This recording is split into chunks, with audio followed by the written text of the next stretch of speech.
What's up, everyone? This is the Montre Black. Today we're gonna react to a death battle, Tanjiro versus Jonathan Joestar. Let's watch. Yes.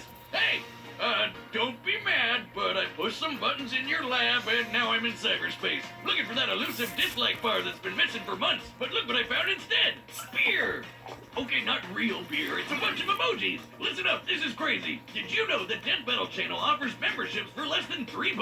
I know, it's a steal. Members get exclusive badges, live streams, behind the scenes videos, members only live chat, and over 20 unique emojis. All you gotta do is click the join button and you're in the club.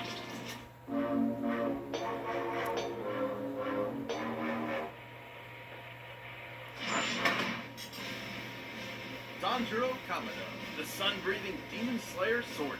Jonathan Joestar, the very first JoJo who ever Jojed. These two anime monster hunters are as deadly with a blade as they are infinitely good-natured. But don't cross them, else they might leave you breathless. He's Wiz and I'm Boomstick. And it's our job to analyze their weapons, armor, and skills to find out who would win a death battle. Taisho Japan, an era of unparalleled progress and imperial domination. But this empire had a sickness, a rot at its core. Demons. This race of superhuman cannibals originated from one being, their all-powerful progenitor, Muzan Kibutsuji. Who spent his evenings slaughtering families and eating them, including the Kamado clan. Though one of them faithfully survived.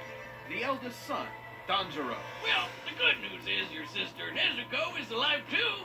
Bad news is she's a demon now. So sorry, Chimp, I'm chalking this day up as an L. But Tanjiro possessed the golden heart of an anime protagonist, and he devoted his life to curing Nezuko's curse and ending Muzan's evil, once and for all. So he joined the Demon Slayer Corps, a secret group of badass demon hunters with badass swords, forged from a unique sunlight-absorbing ore. The Nichiren blade is one of the only weapons that can decapitate a demon and end their unholy existence for good, especially when combined with the Slayer's fancy pants katana magic.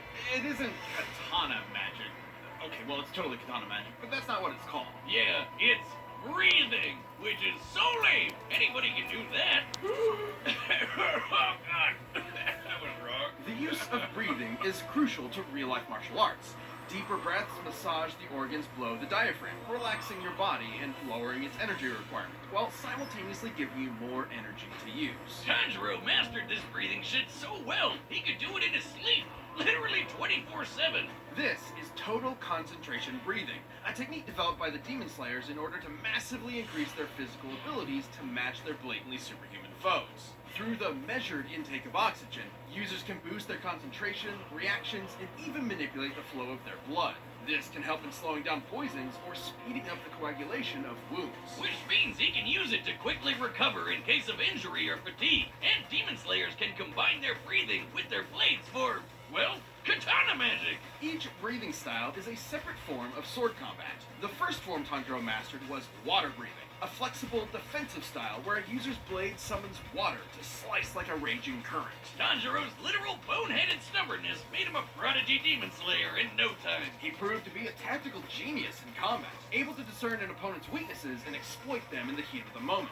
It was almost as if demon slaying was in his very blood. Because it was. Hundreds of years ago, the creator of the very first breathing style taught this knowledge to Tanjiro's ancestors, who passed it down to Tanjiro himself. This was the dance of the fire god, the Hinokami Kagura, sun breathing. With sun breathing, Tanjiro's sword bursts into godlike flames that slow a demon's healing factor and can turn into a wicked fire dragon. Sun breathing increases Tanjiro's speed and power, but at a cost. It will quickly tire him out, and overuse could severely debilitate him. Which can also turn on this really distracting birthmark on his forehead. Through intense stress and exertion, Tanjiro can activate this Demon Slayer mark, which boosts his already crazy strength and speed even further. And gives him access to the see-through world. Basically, it slows down time for Tanjiro and gives him x-ray vision. This allows him such a precise understanding of his opponent's muscle movements that he can predict their future actions. Sort of like a spider sense. He can even do the same with just his sense of smell. No Demon Slayer mark needed. Not only can his nose detect people from hundreds of yards away, it lets him find an opponent's opening in battle even easier than before. You'd think being an anime swordsman would make Tanjiro even edgier than his blade, but he's basically the group mom, with innocent little cherub sweetness matched only by his raw badassery. Tanjiro is tough enough to survive being stabbed in the stomach, fast enough to dodge lightning, and strong enough to slice through and derail a literal demon train. That demon turned himself into a train, Wiz! Funniest shit I've ever seen. And this demon, Doma, was able to freeze the air into this giant ice statue in only a few seconds. That takes a lot of energy. And Tanjiro's managed to keep up with similarly powerful demons like Hantengu, Akaza, and eventually the strongest of them all, Muzan himself. With the help of his friends, of course. It would take all their efforts and countless sacrifices, but Tanjiro and the Demon Slayers would continue to fight to realize their dream of a world that is safe for humanity. And whatever Inosuke is. Victorian England! An infamously shit-tastic time to be alive. Whether you were a lowly street rat or a wealthy noble. Okay, well, that last one probably wasn't so bad. That is, unless your dad, in all his infinite wisdom, decided to adopt the single greatest asshole in human history and make him your brother. That'd make you one unlucky schmuck. That would make you Jonathan Joestar. And you heard, Wiz?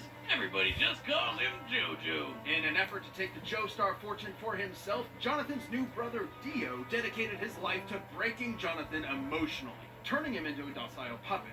But after being bullied, beaten, and thoroughly traumatized, something awakened deep in Jonathan's heart. The raging fire of a gentleman. I don't think beating the living piss out of Dio was gentle, but it sure was satisfying. Too bad it didn't last forever, because only a few years later, Dio got his revenge when he turned into a vampire and killed Papa Joestar. Classic Dio. With Dio now bent on world domination, Jonathan would need more than his righteous fist to save the day. Yeah, he needed a creepy floating Italian man that punches frogs with the power of the sun. It wasn't just any creepy floating Italian man. It was Will Antonio Zeppeli, a practitioner of Hamon, an ancient martial art designed specifically to do battle against vampires like Dio. Through their breaths, Hamon users could blast a hot electric ripple out of their bodies and flood it into their opponents. Huh. That's what Hamon means in English. The ripple. Man, if I had a nickel for every anime protagonist who killed monsters with the power of breathing, well, that'd be 2 nickels. But let's agree, it's weird that it happened twice. Hamon energy massively increases a user's physical abilities and allows them to disintegrate vampires with a single punch. In order to fight Dio, Zeppeli taught Jonathan everything he knew. Like the zoom punch, where Jonathan stretches his arm and punches an opponent from far away like he chomped on a gum-gum fruit. He does this by using the ripple to dull the pain of dislocating his shoulder before snapping it back. That might sound crazy, but there are real-life examples of breathing basically giving people superpowers. Like the Dutch adventurer Wim Hof, who can survive being nearly totally submerged in ice water for almost 2 hours. Through forced exhalation, Hof drops his oxygen levels in order to supercharge his body's thermoregulation and release euphoric chemicals to numb the pain, just like the Zoom Punch. Mod is basically just like the Eastern idea of chi. Voila! Which is circulated through the body by, what else? Breathing. And just like chi, it can do lots of crazy shit. Like walking on water, magnetizing plants, or controlling an enemy's muscle. It can even be transferred through solid surfaces like metal. And he can catch his fists on fire and slam you senseless with his patented Sunlight Yellow Overdrive. It'll leave any monster smiling and satisfied. Jonathan took these skills as he, Zeppeli, and the definitely not just there for exposition Speedwagon invaded Dio's domain and waged war against an army of bloodthirsty zombies. Including Dio's right-hand monsters, Rupert and Tarkus. Tarkus was strong enough to rip entire boulders out of the ground and slice through a cliff with one swing. He can even snap JoJo's neck and cut our old pal Zeppeli in half. Rest in peace, creepy floating Italian man. Sorry you had to be born the mentor. Hope none of your relatives die horrifying deaths too. Before succumbing, Zeppeli's last act was to pass his ripple onto Jonathan, not only allowing him to heal his own broken neck, but also combine their energies together. And making JoJo strong enough to cut through Tarkus's giant arm.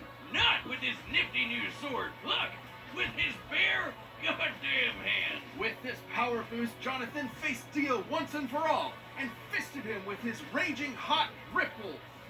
Wait. Now, Fisted Dio was pretty impressive, Considering Dio could later fight faster than light stands like Star Platinum. Hell, even other Ripple users like Joseph can dodge beams of light too. But more than his strength or speed, or even Haman, Jonathan's greatest strength was always his intelligence and unstoppable determination. It was that burning drive for justice that defeated Dio all those years ago, and the same one that defeated him again. But this victory was bittersweet. He may be built like a brick shithouse, but Jonathan's got the personality of a golden retriever. Even after everything Dio did to him, all of the lies and abuse and dad murder, Jonathan still loved him like a brother, and still cried those hot, wet 80s man-made tears. And even after Dio returned on Jonathan's wedding night to murder him and steal his body, Jonathan sacrificed himself so his wife and unborn child could escape.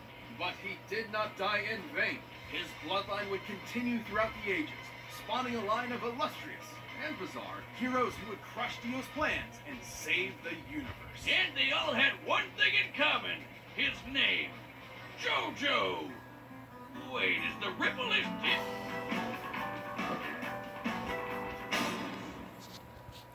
Alright, Combat Czar's set. We've run the data through all possibilities. It's time for a death battle!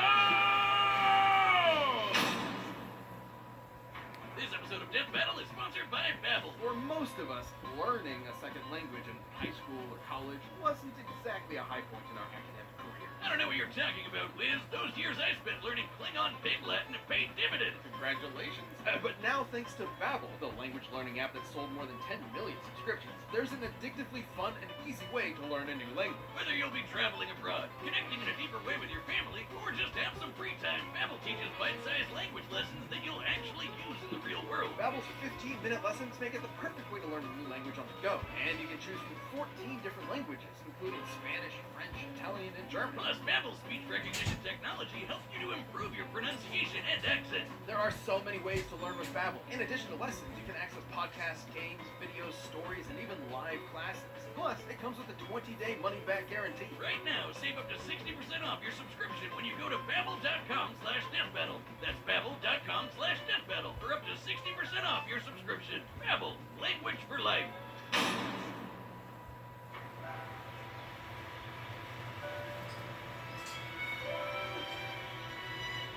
Step aside!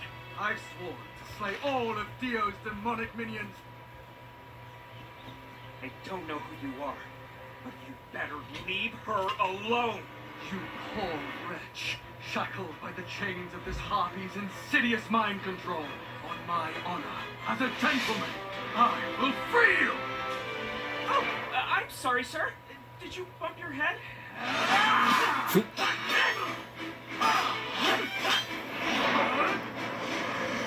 Total concentration!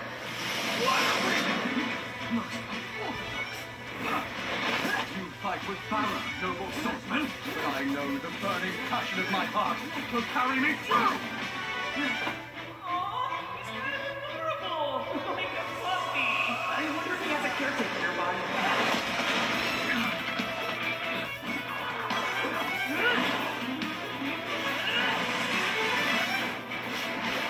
You're mine! Valiant footwork!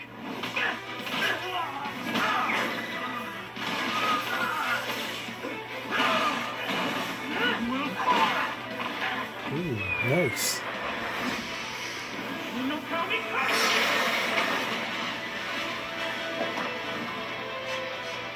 Nice try! Incredible! You can teach me a thing or two!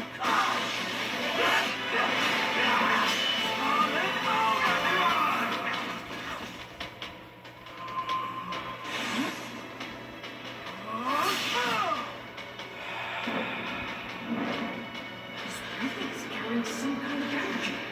Like me. And that means I know how to stop him.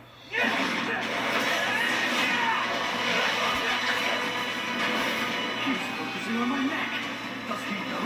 Metal Silver!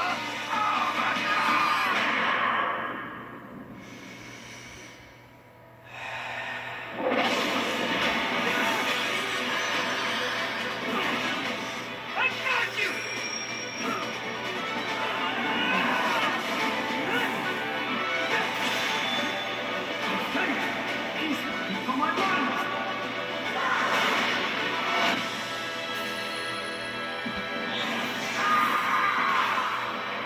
2 inches off.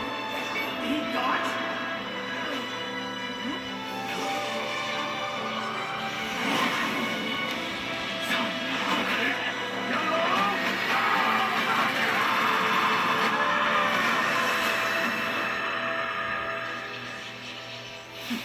She's my sister. On my honor as a gentleman, I will protect her with my life.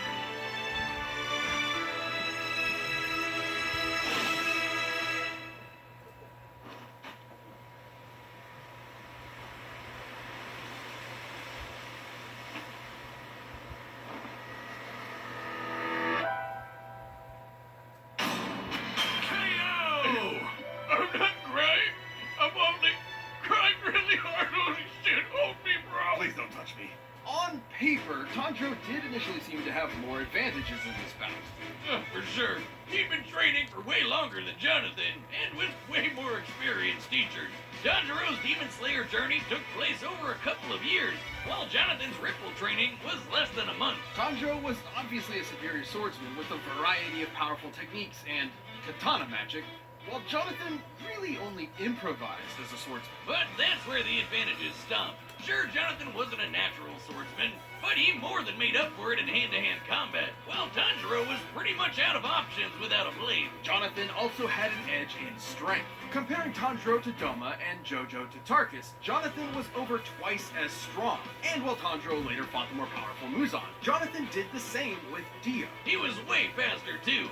While Tanjiro and his pals could dodge lightning, we can compare Jonathan to other Ripple users like Joseph, who could dodge light, which is over 3,000 times faster. That might seem crazy, but in Part 3, Dio was able to keep up with stands like Star Platinum, which can move faster than light. Dio did this on his own, and that was while using Jonathan's body. Even with multiple ways to predict Jonathan's movements and see the flow of his Ripple with X-ray vision, Tanjiro would not have been fast enough to keep up. Especially with the Ripple backing him up. Sure, the water and fire Tanjiro generates is impressive, but Jonathan was dumb enough to power through it. Tanjiro, though, had no way to defend against the Ripple bypassing his durability and directly messing with his organs. Such as manipulating his muscles like a puppeteer, or directly shutting off his brain or heart.